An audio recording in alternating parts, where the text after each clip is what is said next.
সুপ্রিয় দর্শক, সবাইকে জানাচ্ছি পবিত্র ঈদুল আজহার শুভেচ্ছা।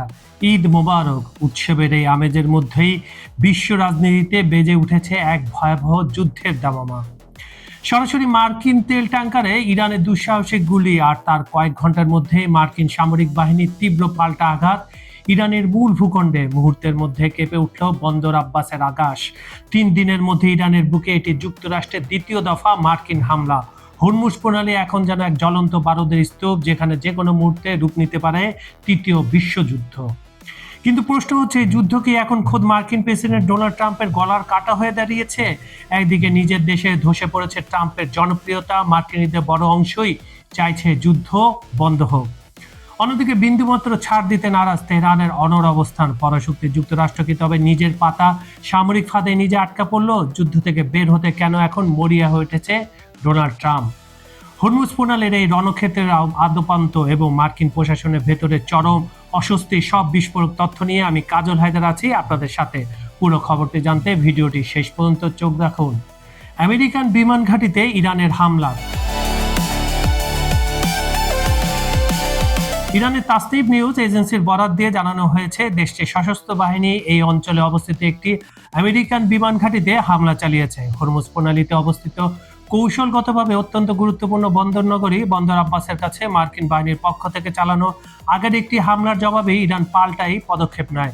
মধ্যপ্রাচ্যে ওয়াশিংটন ও তেহরানের মধ্যে ক্রমবর্ধমান উত্তেজনা এবং সামরিক সংঘাতের অংশ হিসেবে এই ঘটনাটি ঘটেছে। হিসেবে দেখা যাচ্ছে, হরমুজ প্রণালী বৈশ্বিক জ্বালানি সরবরাহের একটি প্রধান রুট হওয়ায় এই অঞ্চলে যে কোনো সামরিক সংঘাত আন্তর্জাতিক মহলে গভীর উদ্বেগ সৃষ্টি করে। তাসনিম নিউজের প্রতিবেদনে দাবি করা হয়েছে, ইরানি ভূখণ্ডের কাছাকাছি মার্কিন আগ্রাসনের পর নিজেদের আত্মরক্ষার জন্য ইরান শক্তি জানান দিয়েছে, যা মার্কিন ঘাঁটিকে লক্ষ্যবস্তু করে। তবে এই হামলার ফলে কি পরিমাণ ক্ষয়ক্ষতি বা হতাহতের ঘটনা ঘটেছে সে সম্পর্কে তাৎক্ষণিকভাবে সুনির্দিষ্ট কোনো তথ্য পাওয়া যায়নি। মার্কিন প্রশাসন বা পেন্টাগনের পক্ষ থেকেও এই পাল্টা হামলার বিষয়ে বিস্তারিত কোনো আনুষ্ঠানিক বিবৃতি এখনও আসেনি। এই অঞ্চলে ভূ রাজনৈতিক পরিস্থিতি অত্যন্ত নাজুক হওয়ায় এই ধরনের পাল্টাপাল্টি হামলা বড় ধরনের আঞ্চলিক যুদ্ধের ঝুঁকি বাড়িয়ে দিচ্ছে বলে মনে করছেন আন্তর্জাতিক বিশ্লেষকরা। মার্কিন ট্যাঙ্কারে ইরানের গুলি, পাল্টা জবাবে বন্দর আব্বাসে মার্কিন হামলা।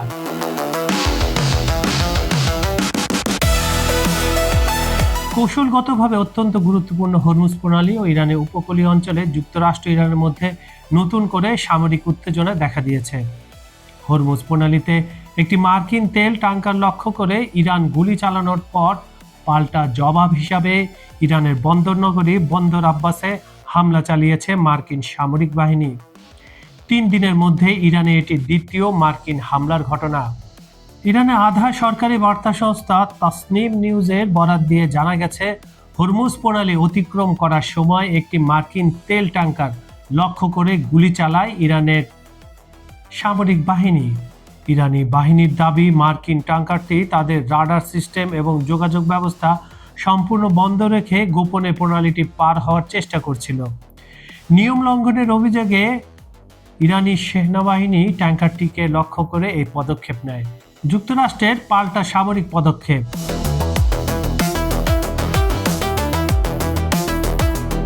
ইরানি বাহিনীর এই পদক্ষেপের জবাবে মার্কিন সেনারাও তাৎক্ষণিক পাল্টা গুলি ও হামলা চালায়। মার্কিন এক কর্মকর্তার বরাত দিয়ে আন্তর্জাতিক সংবাদ মাধ্যম CNN জানিয়েছে, মার্কিন সেনা এবং ওই অঞ্চলে চলাচলকারী বাণিজ্যিক জাহাজের জন্য সরাসরি হুমকি হতে পারে এমন একটি নির্দিষ্ট লক্ষ্যবস্তুকে কেন্দ্র করে আজ বৃহস্পতিবার এই হামলা চালানো হয়। তাসনিম ও ফার্স নিউজের প্রতিবেদন অনুযায়ী মার্কিন বাহিনী ইরানের বন্দর নগরী বন্দর আব্বাসের পূর্বাঞ্চলের পরিত্যক্ত এলাকা লক্ষ্য করে এই পাল্টা হামলা চালায়।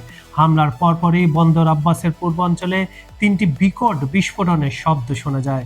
তবে স্বস্তির বিষয় হলো, এই গোলাগুলি ও বিস্ফোরণের ঘটনায় এখন পর্যন্ত কোনো হতাহত বা বড় ধরনের ক্ষয়ক্ষতির খবর পাওয়া যায়নি। এই হামলা ও বিস্ফোরণের বিষয়ে ইরানের পক্ষ থেকে তাৎক্ষণিকভাবে আনুষ্ঠানিক কোনো মন্তব্য করা হয়নি শেষ খবর পাওয়া পর্যন্ত।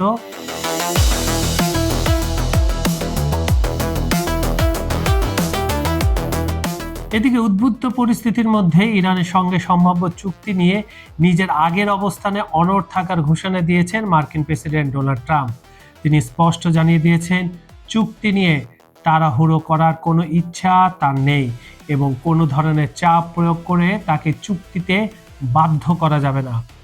প্রেসিডেন্ট ট্রাম্প ইরানকে সতর্ক করে বলেন, ট্রাম্প প্রশাসনকে ক্ষমতা থেকে বিদায় করার উদ্দেশ্যে ইরান যে দীর্ঘমেয়াদী পরিকল্পনা বা সময়ক্ষেপণের কৌশল নিয়েছে তা মোটেও সফল হবে না।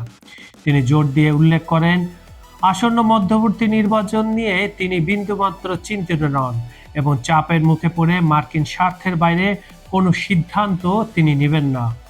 সব মিলিয়ে মধ্যপ্রাচ্যের এই গুরুত্বপূর্ণ নৌপথে দুই দেশের সামরিক সংঘাতের জেরে ওই অঞ্চলে নতুন করে চরম ভূ রাজনৈতিক উত্তেজনা তৈরি হয়েছে। যুদ্ধ থেকে বের হতে মরিয়া ট্রাম্প, অনড় অবস্থানে ইরান। ইরানের বিরুদ্ধে মার্কিন প্রেসিডেন্ট ডোনাল্ড ট্রাম্পের শুরু করা সামরিক অভিযান এখন তার নিজের জন্যই এক বিশাল রাজনৈতিক ও কৌশলগত ফাঁদে পরিণত হয়েছে। যুদ্ধ দীর্ঘায়িত হলেও কাঙ্ক্ষিত কোনো সাফল্য আসছে না, যার ফলে ওয়াশিংটনে যেমন তৈরি হয়েছে চরম অস্বস্তি, তেমনি তেহরান ও মার্কিন চাপের মুখে কোনো ধরনের ছাড় দিতে নারাজ। সব মিলিয়ে যুদ্ধ থেকে সম্মানজনকভাবে বের হয়ে আসার জন্য এখন মরিয়া হয়ে উঠেছেন ডোনাল্ড ট্রাম্প। সাম্প্রতিক একাধিক মার্কিন জনমত জরিপে উঠে এসেছে দেশটির সিংহভাগ নাগরিক, বেশিরভাগ নাগরিকই এই যুদ্ধ নিয়ে চরমভাবে ক্লান্ত। শুরুর দিকে অনেকেই এর বিপক্ষে ছিলেন, আর এখন জনগণের বড় অংশই মনে করছে এই যুদ্ধ চালিয়ে যুক্তরাষ্ট্রের কোনো বড় অর্জন সম্ভব নয়। আর এটা যুক্তরাষ্ট্রের সরাসরি কোনো যুদ্ধ নয়, ইসরায়েলের পক্ষ হয়ে এই যুদ্ধ মার্কিন নাগরিকরা মেনে নিতে পারছে না। ফক্স নিউজের এক জরিপ অনুযায়ী মাত্র 39% ভোটার লক্ষ্য অর্জন না হওয়া পর্যন্ত সামরিক অভিযান চালিয়ে যাওয়ার পক্ষে। বিপরীতে 61% আমেরিকান চান একটি নির্দিষ্ট সময়সীমার মধ্যে এই যুদ্ধের অবসান ঘটুক। একই সুর প্রতিধ্বনিত হয়েছে নিউ ইয়র্ক টাইমস ও সিয়েনা কলেজের যৌথ জরিপেও। সেখানে 52% ভোটার স্পষ্ট জানিয়েছেন ইরানের পারমাণবিক কর্মসূচি নিয়ে কোনো সুনির্দিষ্ট সমঝোতা না হলেও যুক্তরাষ্ট্রের উচিত যুদ্ধ বন্ধ করা। মাত্র 37% নাগরিক আলোচনা ব্যর্থ হলে পুনরায় বড় ধরনের সামরিক পদক্ষেপের পক্ষে মত দিয়েছেন।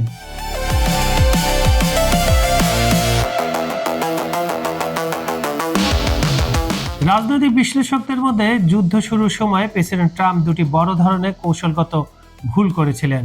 প্রথমত, যুদ্ধের কোনো সুনির্দিষ্ট, সুস্পষ্ট এবং বাস্তবসম্মত সমাপ্তি পরিকল্পনা তিনি মার্কিন জনগণের সামনে উপস্থাপন করতে পারেননি। আর দ্বিতীয়ত, যুদ্ধের লক্ষ্যবস্তুগুলোকে তিনি এতটাই বড় ও কঠিন করে তুলেছিলেন যে বর্তমান বাস্তবতায় তা অর্জন করা প্রায় অসম্ভব হয়ে পড়েছে।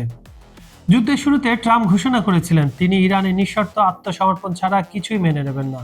পরবর্তীতে তিনি সুর নরম করে দাবি করেন ইরানের পারমাণবিক কর্মসূচি পুরোপুরি ধ্বংস করা এবং লেবানন ও ফিলিস্তিনের প্রতিরোধ যোদ্ধাদের মতো আঞ্চলিক গোষ্ঠীগুলোর প্রতি তেহরানের সমর্থন বন্ধ করাই তার মূল লক্ষ্য। তবে ওয়াশিংটন পোস্ট ও এবিসি নিউজের জরিপে দেখা গেছে 65% আমেরিকানই বিশ্বাস করেন না যে কোনো চুক্তির মাধ্যমে ইরানকে পারমাণবিক অস্ত্র তৈরি থেকে বিরত রাখা সম্ভব।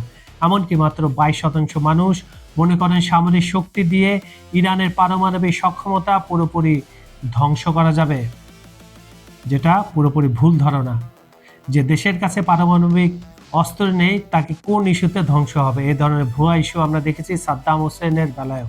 চলমান যুদ্ধবন্ধে পর্দার আড়ালে যে আলোচনার খসড়া শর্তগুলো সামনে এসেছে তা নিয়ে খোদ রিপাবলিকান পার্টির ভেতরে তীব্র অসন্তোষ দেখা দিয়েছে। ট্রাম্পপন্থী কট্টর রিপাবলিকানদের আশঙ্কা মার্কিন প্রশাসন যুদ্ধ থেকে পিছু হটলে তা ইরানকে মধ্যপ্রাচ্যে আরও শক্তিশালী অবস্থানে নিয়ে যাবে। ইরানের অনড় অবস্থানের কারণে ট্রাম্পের সামনে এখন এমন কোনো পথ খোলা নেই যা দিয়ে তিনি যুদ্ধ শেষ করতে পারবেন, আবার নিজেকে রাজনৈতিকভাবে বিজয়ী হিসেবেও প্রমাণ করতে পারবেন।